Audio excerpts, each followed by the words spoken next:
अध्याय का 17वां श्लोक। उत्तमः पुरुषः तु अन्य परम आत्मा इति उदाहत यो लोकत्रयम् आविश्य बिभर्ति अव्यय ईश्वर। उत्तमः पुरुषः तु अन्य परमात्मा इति अदाहत यो लोकत्रयम् आविश्य बिभर्ति अव्यय ईश्वर। तो कोई रिपीट करना चाहेंगे?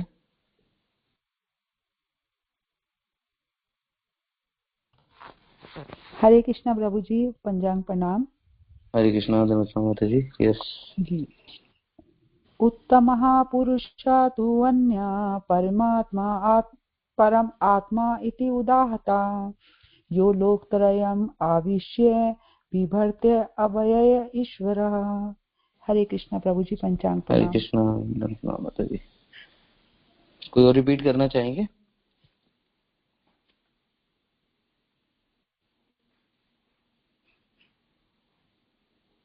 हरे कृष्णा। हरे कृष्ण प्रभु जी, पंचांग प्रणाम। हरे कृष्णा माता जी। यस माता जी। उत्तमः पुरुषस्य अन्यः परमात्मेत्युदाहृतः यो लोकत्रयमाविश्य बिभृत्यव्यय ईश्वरः। हरे कृष्ण प्रभु जी, पंचांग प्रणाम। हरे कृष्णा। अच्छा प्रयास था माता जी। कोई और करना चाहेंगे? हरे कृष्णा प्रभु जी, पंचांग प्रणाम। हरे कृष्णा। यस माता जी प्लीज। उत्तम पुरुष तु अन्य परम आत्मा इति उदाहता ये लोकात्रयम् अविश्य विभूतम अव्ययम ईश्वर। हरे कृष्णा प्रभु जी, हरे पंचांग कृष्णा माता प्रणाम। जी। हरे कृष्णा माता जी। कोई प्रभु जी में रिसाइट करना चाहेंगे? एक प्रभु जी करें, सभी माताओं ने किया तो मैं चाहता हूँ एक प्रभु जी भी श्लोक रिसाइट करें।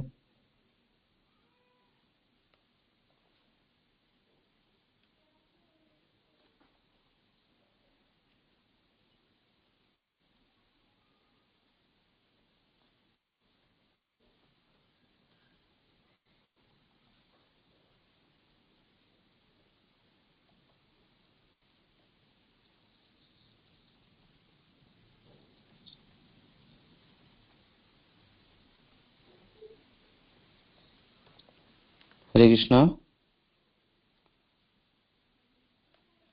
जी बोल। मेरी आवाज आ रही है? मेरा कोई कॉल आ गया था बीच में। हरे कृष्णा। यस प्रभु जी, आपकी आवाज आ रही है। यस। तो मैंने बोला था कोई प्रभु जी रिसाइट करना चाहेंगे, किया किसी ने?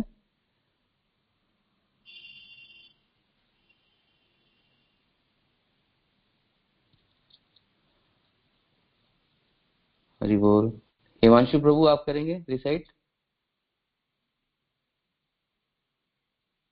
हिमांशु प्रभु, नितिन प्रभु, चलिए कोई बात नहीं।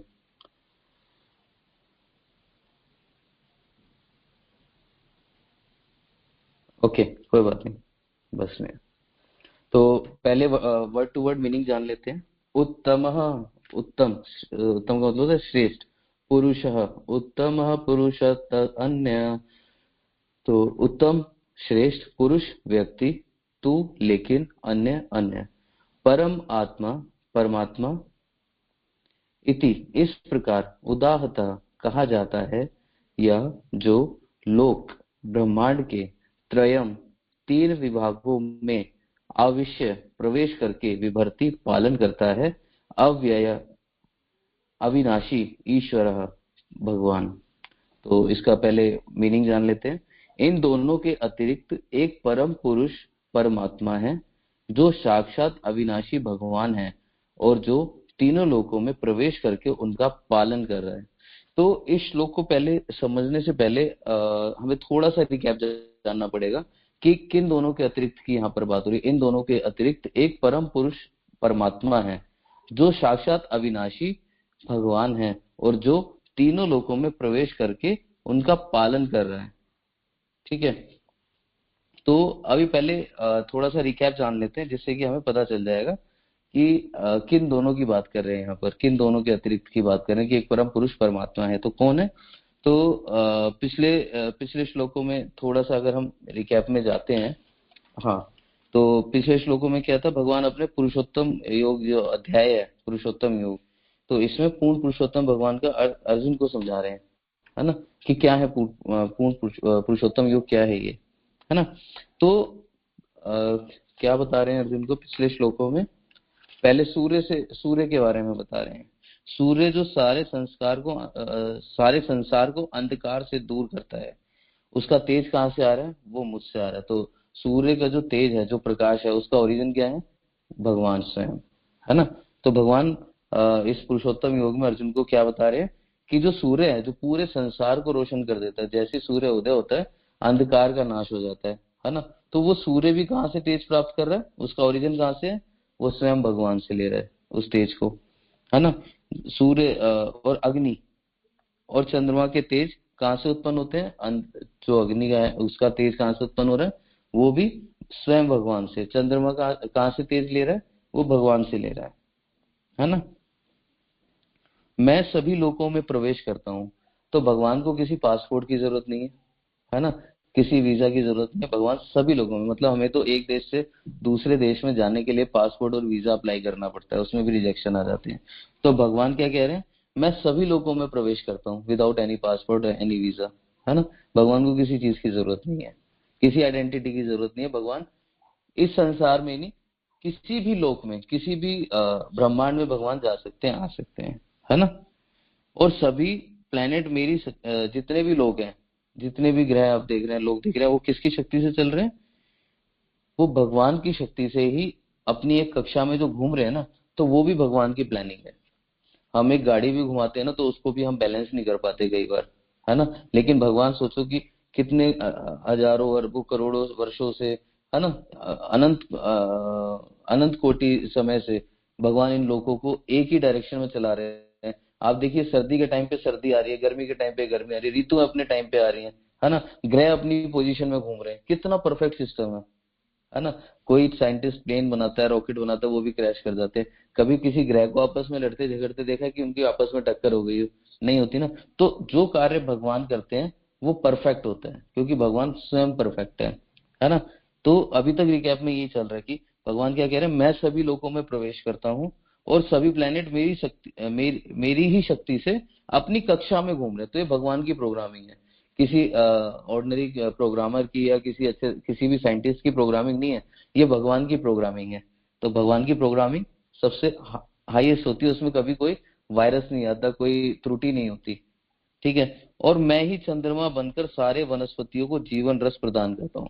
तो भगवान चंद्रमा बनकर, मतलब भगवान ने चंद्रमा में अपनी सारी शक्तियां डाल दी हैं। जो जितने भी हम देखते हैं, वनस्पतियां देखते हैं, जितने भी खेत होते हैं, उसमें रात में पानी दिया जाता है, और चंद्रमा की शक्ति से वो बड़े होते हैं और उत्पन्न होते हैं ना, उनको जीवन रस प्राप्त होता है। जितने भी पेड़ पौधे हैं, उनको चंद्रमा की शक्ति से जीवन रस प्राप्त होता है। और वो चंद्रमा की शक्ति कौन है, वो भगवान स्वयं है, भगवान श्री कृष्ण स्वयं है। तो यहाँ पर क्या हुआ, सूर्य भी भगवान ने उत्पन्न किया, भगवान की शक्ति से चल रहा है, चंद्रमा भी चल रहा है, सारे लोग भगवान की शक्ति से चल रहे हैं, है ना। अब चंद्रमा वनस्पतियों को जीवन रस दे रहा है, लेकिन अब ये वनस्पतियां बन किसके ले रही हैं, अगले श्लोक में क्या कहते हैं, मैं समस्त जीवों के शरीर में पाचन अग्नि हूं। अब भाई वनस्पति बना दी, तो वो हमारे जीव हम जैसे जीवों के लिए तो बनाई है ना। तो अब वो जब हम खाएंगे तो उसको पचाने का कार्य भी हम नहीं कर सकते, मतलब हमारी स्थिति कितनी नीचे, उसको हम पचा भी नहीं सकते। तो वो पचाने का कार्य कौन कर रहा है, वो पाचन अग्नि कौन है, वो भगवान कह रहे हैं, क्योंकि वो भी मैं ही हूँ। जो पेट में हमारे अमाशय की जो अग्नि होती है, वही तो हमारे भोजन को पचाती है ना। हम जो भी फूड खाते हैं, है ना, जो भी हम फूड इंटेक कर रहे हैं, तो उसको डाइजेस्ट कौन कर रहा है, तो हमारा जो डाइजेस्टिव सिस्टम के अंदर जो अग्नि है, वो भगवान स्वयं है ना। तो जो भोजन को पचाती है, तो हम भोजन को पचा भी नहीं सकते, हमारी इतनी भी औकात नहीं है। तो भगवान हमें, ठीक है, तो भगवान हमें यहाँ पर हमारी हैसियत बता रहे हैं कि सब कुछ भगवान की प्रोग्रामिंग से चल रहा है, भगवान की इच्छा से चल रहा है ना।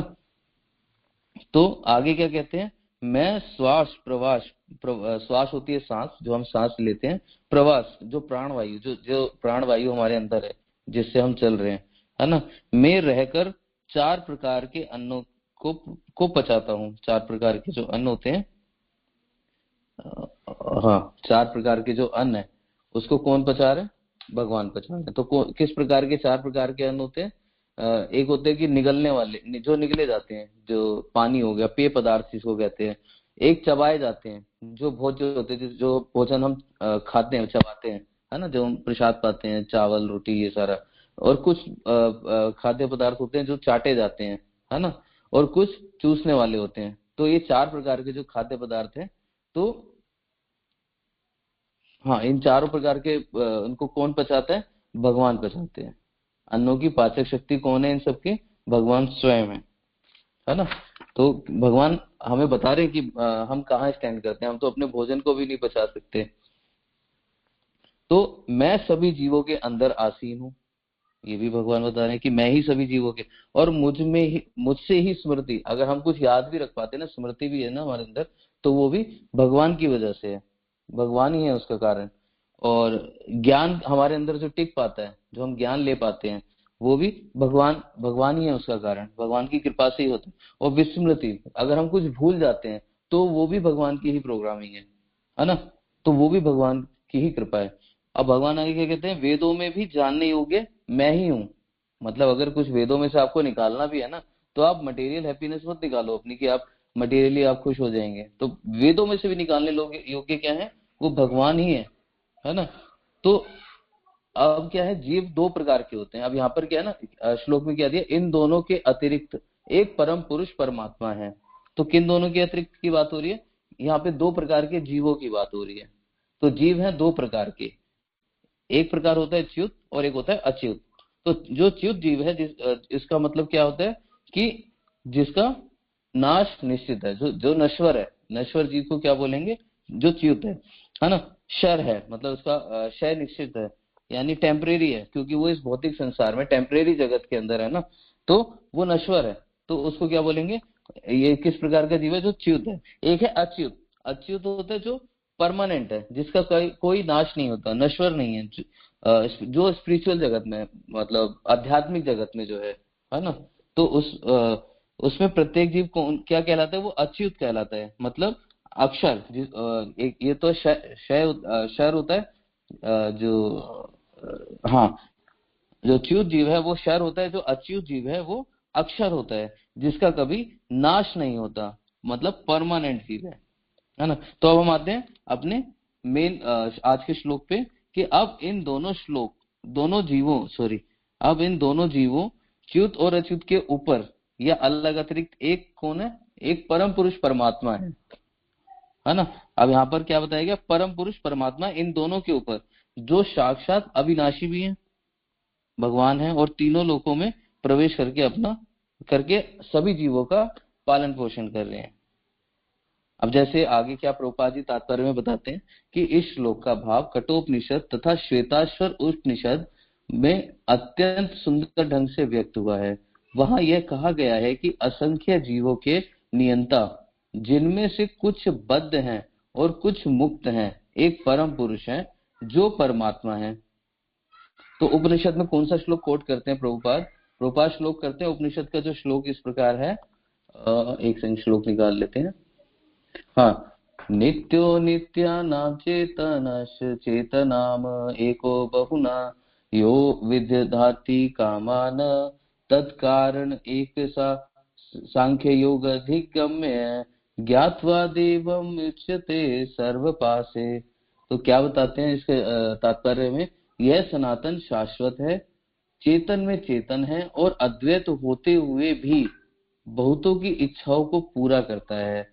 वह जिसने ज्ञान, सांख्य और योग द्वारा महसूस किए जाने वाले महान कारण प्रकाशमान भगवान उसे जान लिया है, वह सभी बंधनों से मुक्त हो गया है। तो श्लोक क्या बता रहे हैं? उपनिषद क्या बता रहे हैं? नित्यो नित्यानाम चेतनश्च चेतनाम, कि बद्ध तथा मुक्त दोनों प्रकार के जीवों में से एक परम पुरुष भगवान होता है, जो उनका पालन करता है। तो एक दो प्रकार के जीव होते हैं ना, एक बद्ध जीव होता है, एक मुक्त जीव। तो इन दोनों जीवों के ऊपर कौन है? एक परम पुरुष भगवान है, जो इन सबका पालन कर रहे हैं, चाहे वो बद्ध जीव है चाहे वो मुक्त जीव है। तो इनको पालन पोषण कौन कर रहा है? स्वयं भगवान कर रहे हैं, है ना। और उनके कर्मों के अनुसार भोग की सुविधा प्रदान करते हैं। तो भोग दोनों ही प्रकार के जीव कर रहे हैं, जो मुक्त है वो भी और जो बद्ध है वो भी। तो और ये भोग किस प्रकार से मिल रहा है? आप देखिए, कोई अंबानी के घर में भी पैदा हुआ है, कोई झुग्गी झोपड़ियों में भी पैदा हो रहा है ना। किसी के घर में खाने के लिए राशन नहीं, और किसी के घर में भंडार बड़े छप्पन भोग भरे रहते हैं हमेशा, है ना। कोई कोठियों में पल के बड़ा हो रहा है। तो ये किस प्रकार से हो रहा है? ये उनके कर्मों के अनुसार भगवान उनको भोग की सुविधा प्रदान कर रहे हैं। तो कहते हैं ना, ग्रहणा कर्मणा गति, जो कर्मों की गति है ना वो बड़ी गहन है। तो भगवान कभी इंटरफेयर नहीं करते इसके अंदर, है ना। कर्मों के अंदर भगवान कभी इंटरफेयर नहीं करते। सुविधा प्रदान कैसे कर रहे हैं? कि जो उनके कर्म है ना उन्हीं के अनुसार उनके भोग की सुविधा प्रदान हो रही है। तो ये भगवान परमात्मा रूप में सबके हृदय में स्थित हैं। जो बुद्धिमान व्यक्ति उन्हें समझ सकता है वही पूर्ण शांति लाभ कर सकता है, अन्य कोई नहीं कर सकता, है ना। तो भगवान, हाँ, बद्ध जीव है या मुक्त जीव है, भगवान सबका पालन कर रहे हैं। तो जीव को उनके कर्मों के अनुसार उसको भोग की सुविधा प्राप्त हो रही है ना। और भगवान वैसे परमात्मा रूप में सभी के हृदय में स्थित भी हैं। सबके रूप में भगवान परमात्मा के रूप में स्थित है, और भगवान किसी के कर्मों में कोई इंटरफेयर नहीं करते। तो अब भगवान की भी यहाँ पर एक विशेषता बताई गई। अब यहाँ पर परम पुरुष परमात्मा के बारे में बताया गया। तो भगवान की भी ना 3 डेफिनेशन है यहाँ पर, महाराज अपनी बुक्स में भी बताते हैं। एक तो है निर्विशेष ब्रह्म के रूप में, एक परमात्मा के रूप में, और तीसरी है भगवान स्वयं, है ना। तो जो इसको हम कैसे डिफाइन करेंगे? हम जैसे कभी कभी जाते हैं बुक डिस्ट्रीब्यूशन पे, तो लोग कहते हैं जी हम तो निराकारवादियों को मानते हैं, हम तो भगवान निराकार रूप में है। ठीक है, तो वो निराकार वो रूप क्या है? भगवान का जो निराकार रूप है वो क्या है? ठीक है, तो उसको जानते हैं। ब्रह्म परम सत्य का निर्गुण निराकार और निर्विशेष रूप है। परम सत्य के निम्नतम स्वरूप ब्रह्म को शास्त्रों में श्री कृष्ण की अंग कांति कहा जाता है। तो गुरु महाराज अपनी बुक में क्या बताते हैं? ब्रह्म का अर्थ बता रहे कि जो भगवान श्री कृष्ण की अंग की कांति है, मतलब भगवान कृष्ण के जो बॉडी से जो प्रकाश निकल रहा है उसको ब्रह्म कहा जाता है, उसको ब्रह्म कहा गया है। जैसे चैतन्य चरितामृत में क्या बताया गया है? कोटि कोटि ब्रह्मांडे ये ब्रह्मेर विभूति से ब्रह्म गोविंदेर हाय अंग कांति।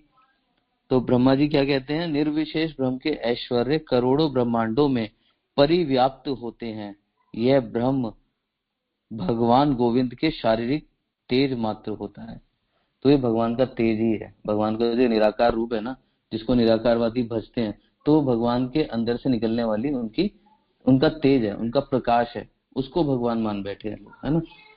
तो जैसे सूर्य है, तो सूर्य का जो प्रकाश है, जो सूर्य की किरणें पड़ती हैं, तो हम कहते हैं ना धूप आ गई, रोशनी आ गई। तो हम उस रोशनी को प्रकाश माने, लेकिन उस रोशनी का ओरिजिन क्या है वो नहीं देख रहे कि वो सूर्य से आ रही है। तो हम निराकारवादी बस उस रोशनी तक, उस प्रकाश तक ही सीमित रह जाते हैं। आगे क्या क्या बताया कि जिस प्रकार सूर्य की किरणें सूर्य देव की शक्ति हैं, वे सूर्य की इच्छा से ही संसार को प्रकाशमान करती है। तो जो संसार प्रकाशमान हो रहा है वो किसकी इच्छा से हो रहा है? सूर्य की इच्छा से हो रहा है ना। तो ब्रह्म परम सत्य के सर्वोच्च स्वरूप भगवान के दिव्य शरीर की अंग कांति और शक्ति है। अतः वह स्वयं भगवान से स्वतंत्र नहीं है। तो वो भगवान से स्वतंत्र नहीं है। भगवान का जो प्रकाशमान रूप है वो भगवान से अलग नहीं है। तो भगवान क्या कहते हैं भगवत गीता में? ब्रह्मणु ही प्रतिष्ठा हम मृतमस्य व्ययस्य च शाश्वतस्य च धर्मस्य सुखस्य कांतिकस्य च। और मैं ही उस निराकार ब्रह्म का आश्रय हूँ जो अमर्त्य, अविनाशी तथा शाश्वत है और चरम सुख का स्वाभाविक पद है। तो भगवान क्या बता रहे कि मैं ही उस निराकार जो निराकारवादी निरंकारी लोग जिस निराकारवाद रूप को भजते हैं, तो उनका वो निराकार जो ब्रह्म है, उनका आश्रय कौन है? भगवान श्री कृष्ण स्वयं है।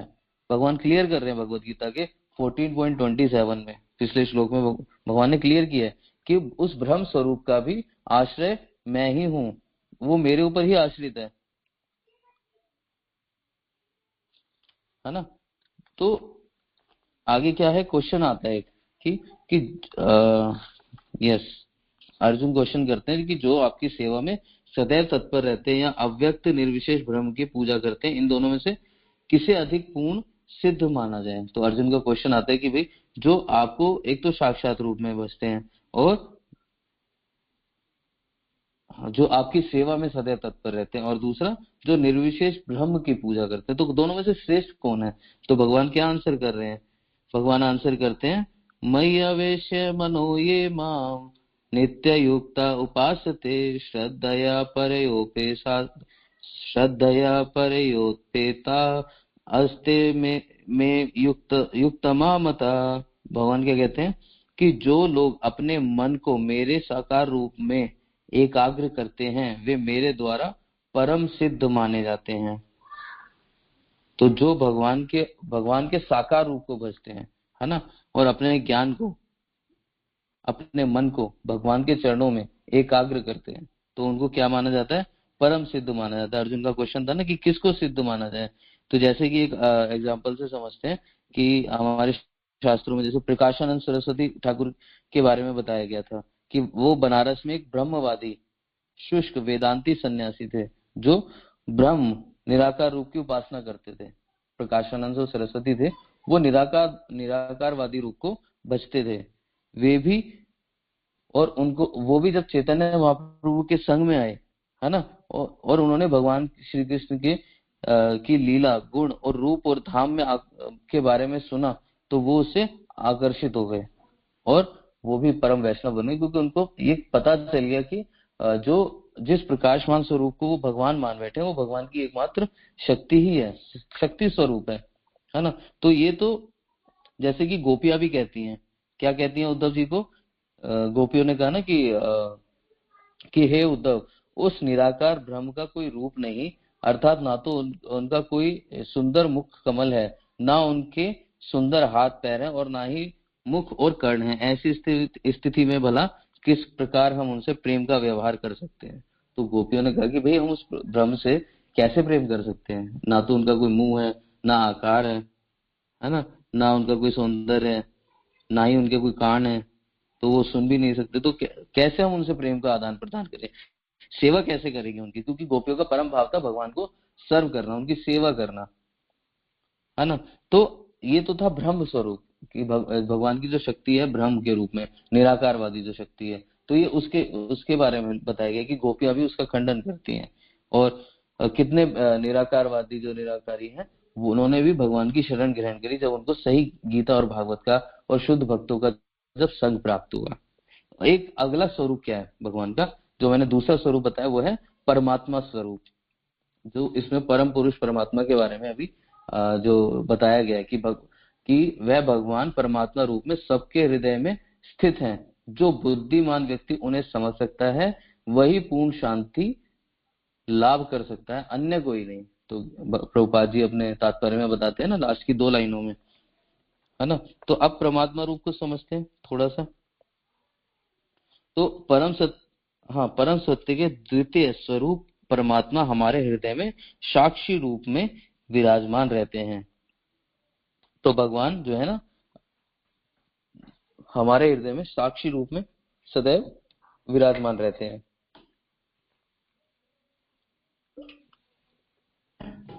हम जैसा भी कर्म करते हैं वैसा हमें फल देते हैं, वे कोई भेद नहीं कर सकते। योगियों के साध्य परमात्मा में, हाँ ये बहुत बड़ी स्टेटमेंट है यहाँ पर, कि हम जैसा भी कर्म करते हैं वह वैसा हमें फल देते हैं। तो हम जो भी कर्म कर रहे हैं, इसमें अभी पिछली लाइन में बताया था कि हाँ, जो उनका पालन करता है और उनको कर्मों के अनुसार भोग की सुविधा भी प्रदान करते हैं। अब ये भोग की जो सुविधा है, इसके बारे में थोड़ा सा जानते हैं कि ये कहाँ इशारा कर रही है। तो अब योगियों के साध्य परमात्मा में सत्य व चित्त ही विद्यमान होते हैं, जबकि आनंद न्यूनतम होता है। तो इसमें क्या है ना, सत्य और चित्त तो है, लेकिन आनंद जो है ना वो लेस है थोड़ा सा। परमात्मा स्वरूप में ना आनंद थोड़ा सा लेस है। साथ ही परमात्मा में और क्या है, ऐश्वर्य, माधुर्य और सौंदर्य ब्रह्म की तुलना में अधिक विकसित होता है। जो ब्रह्म है ना उसकी तुलना में परमात्मा में क्या एक्स्ट्रा चीज है, अभी तो हमने ब्रह्म में देखा। इसमें क्या कैसे जानेंगे ब्रह्म, परमात्मा और भगवान में अगर हमें डिफरेंस करना हो तो कैसे होगा कि ब्रह्म के अंदर जो ऐश्वर्य, सौंदर्य और माधुर्य है वो 0 है। सत्य चित आनंद केवल सत्य है उनके अंदर। सत्य तो है क्योंकि प्रकाश है जो नजर आ रहा है, इसलिए वो सत्य है, सत्य तो है। लेकिन आगे क्या है, अगली विशेषता क्या है कि विविधता, विशेषत्व और वैचित्र्य ये 0 है, और भक्त वत्सलता वो भी 0 है। तो ब्रह्म के अंदर सिर्फ एक ही चीज है, वो क्या है, सत्य, निराकार जो निर्विशेषवादी है केवल सत्य है उसके अंदर। और परमात्मा में थोड़ी सी चीजें बढ़ जाती हैं, जो योगी लोग फॉलो करते हैं ना परमात्मा को, परमात्मा रूप को भजते हैं जो योगी लोग। तो क्या क्या क्या ऐश्वर्य की अगर हम बात करें, सौंदर्य की और माधुर्य की बात करें तो ब्रह्म से थोड़ा सा ज्यादा है। और सच्चित आनंद की बात करें तो सत्य और चित्त थोड़ा है ना, आनंद नहीं है, सत्य और चित्त है, वो भी थोड़ी सी लिमिटेड क्वांटिटी के अंदर। और विविधता, विशेषत्व, विशेषताएं और वैचित्र्य ब्रह्म से थोड़ा सा ज्यादा है, मतलब बहुत ज्यादा नहीं है, थोड़ा सा ज्यादा है। और भक्त वत्सलता कितनी है, ब्रह्म से थोड़ी सी ज्यादा भक्त वत्सलता, क्योंकि भगवान जो परमात्मा रूप में सबके कर्मों के अनुसार उनको भोग की सुविधा प्रदान कर रहे हैं यहाँ पर, है ना। और आगे हम भगवान के बारे में भी अभी थोड़ा सा जानेंगे। तो उन्हें क्या फल प्रदान करते हैं परमात्मा रूप में, तो कैसे परमात्मा रूप में कैसे भगवान हमें फल देते हैं कि जैसे मान लो एक पेड़ है, उस पर 2 पक्षी बैठे हुए हैं, उनमें से एक पक्षी तो पेड़ के फल खा रहा है और दूसरा जो पक्षी है वो उसके कार्यों को देख रहा है ना, और उसके कार्यों का साक्षी बना हुआ है। तो यह जो साक्षी परमात्मा, ये जो साक्षी है वो परमात्मा है, और जो फल खाने वाला जो जीव है, जो फल खाने वाला जो पक्षी है वो जीव है।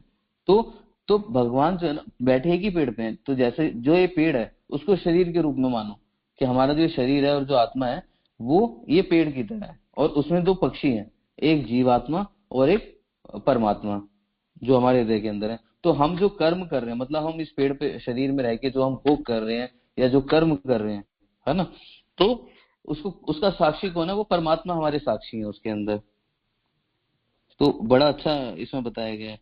तो जैसे कि अब इसका हमें फल कैसे मिलता है, तो जो परमात्मा है वो कर्म फल प्रदान करने में किसी प्रकार का भेदभाव नहीं कर सकते हैं, वे कर्मों के अनुसार ही फल को प्रदान करने के लिए बाध्य हैं। भगवान भी बाध्य हैं, भगवान ने ना जीव को स्वतंत्रता दी है ना, जीव को सोचने की, समझने की, और अपना जीव को मतलब मनुष्य योनि में आके ना भगवान स्वतंत्रता देते हैं और वो कर्म करने की, और वो अपने हिसाब से कर्म करते हैं। और भगवान उसके फल कैसे देते हैं, जैसे कि एक कोर्ट के अंदर जाते हैं ना, है ना, कोर्ट के अंदर एक जज बैठा होता है, न्यायाधीश बैठा होता है, तो एक अपराधी को उसके कर्मों के आधार पर वो उसको दंड भी देता है, और अगर वो निर्दोष है तो उसको वो पुरस्कार देता है, मतलब उसे छोड़ देता है। ठीक उसी प्रकार भगवान हमारे कर्मों में कर्मों के जो फल हैं वो हमें प्रदान करते हैं। जैसे न्यायाधीश जो होता है, जो जज होता है, वो अपराधी को छोड़ नहीं सकता, वैसे भगवान भी हमारे गलत कर्मों को हमें छोड़ नहीं सकते, तो हमें उसका फल भोगना ही पड़ता है। जितने भी गलत कर्म हम करते हैं तो हम उस, जैसे जज अपराधी को मुक्त नहीं कर सकता ना, जेल से रिहा नहीं कर सकता, और निर्दोष को दंड भी नहीं दे सकता। अगर निर्दोष है कोई, उसको दंड दे दिए तो वो भी गलत हो जाएगा। तो उसी प्रकार परमात्मा जो है ना वो भी हमें अच्छे कर्मों के बुरे फल अथवा बुरे कर्मों के अच्छे फल प्रदान नहीं करते।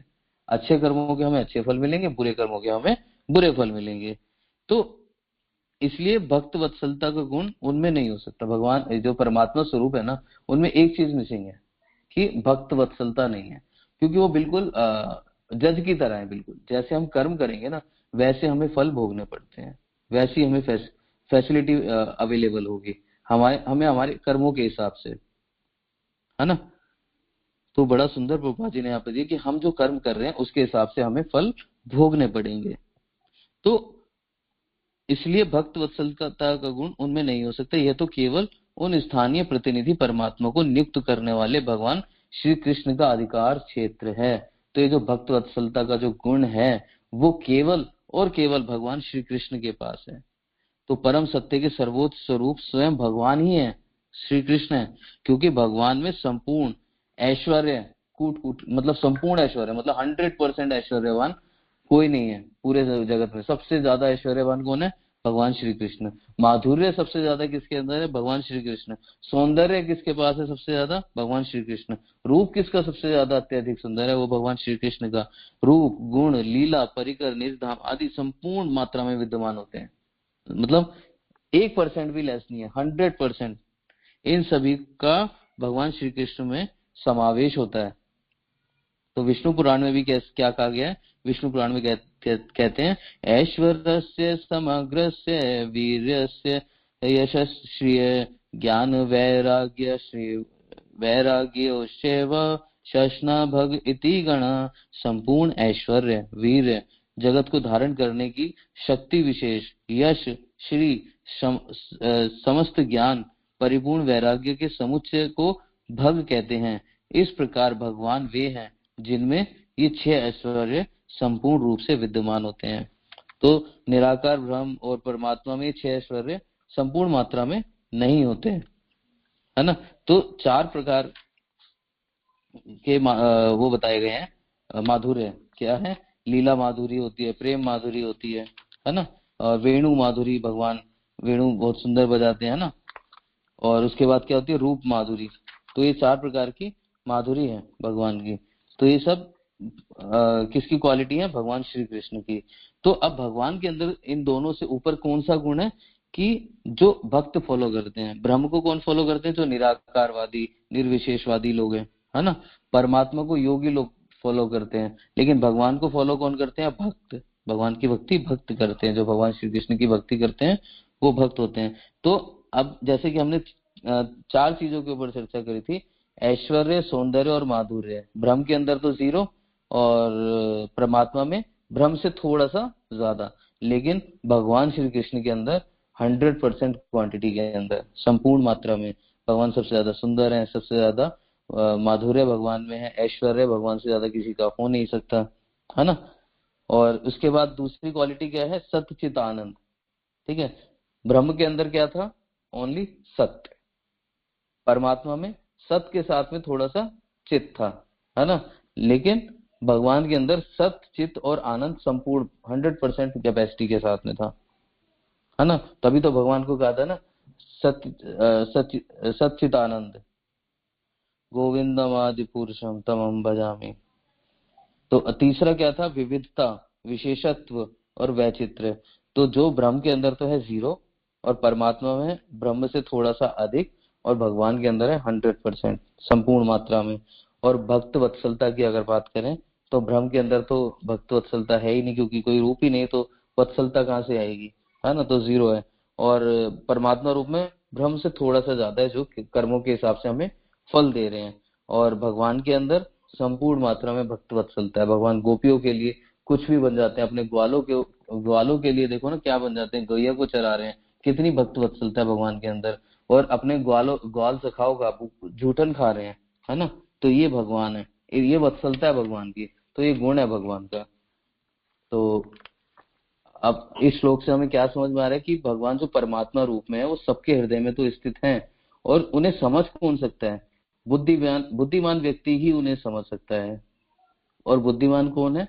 जो भगवान के जो पूर्ण पुरुषोत्तम जो स्वरूप है, भगवान का जो असली स्वरूप है, भगवान श्री कृष्ण को जो समझ सकता है गीता भागवत के द्वारा, भक्तों के संग से, है ना, गुरु के संग से, वैष्णवों के संग से ही उनको समझा जा सकता है।